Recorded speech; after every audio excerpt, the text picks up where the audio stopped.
ఏమయ్యా ఈసారి తుఫానొచ్చినా, ఏమొచ్చినా తగ్గేది లేదు మనం ఫిక్స్ అయిపోయామయ్యా. నేను నా ఫ్రెండ్ సునీల్ మా జర్నీ అయితే స్టార్ట్ చేశాము. మన పెందుర్తి నుండి.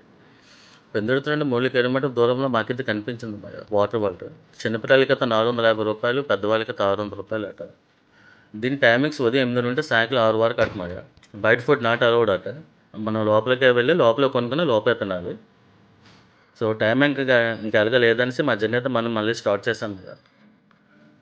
అక్కడ నుండి మనం కొత్త వలస మీదుగా గోల్డ్ స్టార్ లాస్ట్‌కి మనం పుత్తడితో చేరుకున్నాం భయ్యా.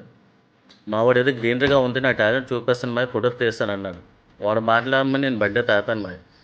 ఆడు నాకు ఫోటోలు తీయకపోగా వాడు వీడియోస్ తీసుకున్నాడు భయ్యా. మధ్యాహ్నం 2 అవ్వటంతో నాకు చాలా ఆకలేసింది. ఈ కొత్తూరు అనేది ఎస్కార్ట్ నుండి 3 కిలోమీటర్లు ముందు ఉంది భయ్యా. సో ఏంటంటే మా బండి స్టార్ట్ చేసి మళ్ళీ ఎస్కార్ట్ అయితే మనం చేరుకున్నాం భయ్యా. ఎస్కార్ట్‌లో ఏమిటంటే ముంతాజ్ హోటల్ అనేసి చాలా ఫేమస్ హోటల్.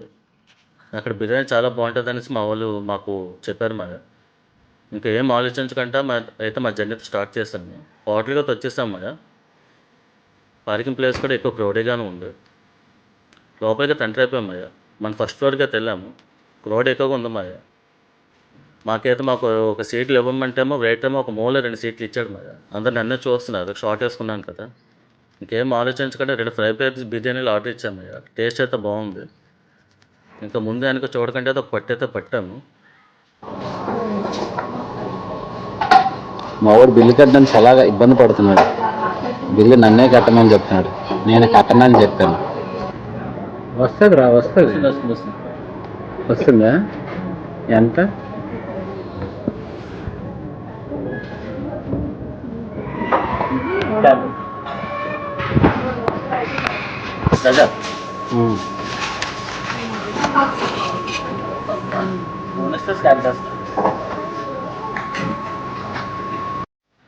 ఇక్కడ కామెడీ ఏంటంటే భయ్యా, బిర్యానీ ఎంత ఫాస్ట్‌గా ఇచ్చాడు, బిల్ అయితే అంత రేటుకి ఇచ్చాడు. ఇంకైతే మా జర్నీ అయితే స్టార్ట్ చేశాను భయ్యా. రోడ్లు అయితే బాగానే వేశాడు. బాగా ఇంప్రూవ్‌మెంట్ అయితే అయింది. మొత్తం గ్రీనరీగా ఉంది భయ్యా. మన టార్గెట్ కాశీపట్నం. సో కాశీపట్నం అయితే మనం చేరుకున్నాం భయ్యా. గుడి దగ్గర ఎంక్వైరీ చేసాము. అక్కడ మనకి ఎక్స్‌ప్లెయిన్ చేసేవారు ఎవరు లేదు. ఇంకా అలాగైతే మనం ముందుకైతే వెళ్ళాం భయ్యా. వాగుకి అయితే వెళ్ళిపోయాము. పైన వర్షాల వల్ల ఏంటంటే వాగు అయితే గట్టిగానే కొడుతుంది భయ్యా. వాటర్ ఫ్లోటింగ్ చాలా ఎక్కువగానే ఉంది. మా వాడికి ముందు వార్నింగ్ ఇచ్చాను భయ్యా. ఎక్స్ట్రాకాలు చేయకరా కొట్టుకెళ్ళిపోతాం అనేసి. ఇంకా టైం ఉంది కదా అనేసి మా వాడు మళ్ళీ టాలెంట్ చూపిస్తాను అన్నాడు భయ్యా. రోడ్డు మీద అయితే 3 ట్రిప్పులు వేయమన్నాడు. ముందుకి వెనక్కి. ఆడు చేసిన టాలెంట్ చూడండి భయ్యా. ఇది వీడి టాలెంట్ మాట. ఇంకా అలాగైతే ముందుకైతే మేము వెళ్ళాం భయ్యా. మనకేంటంటే ఫేమస్ మన బొంగులో చికెన్ ఉంది కదా, అది మనకు కనిపించింది. బ్రాయిలర్ అయితే 300, నాటుకోడి అయితే 600 అట భయ్యా. యాక్చువల్‌గా కాశీపట్నం స్టోరీ ఏమిటంటే 1750 సంవత్సరంలో మన విజయనగర రాజులు ఉండేవారు కదా. వీళ్ళు సుంకాన్ని అంటే ట్యాక్స్ కలెక్ట్ చేసుకోవడం కోసం ఈ ఊరి మీదకి వెళ్ళేవారట. ఇక్కడ రెస్ట్ తీసుకునేవారట.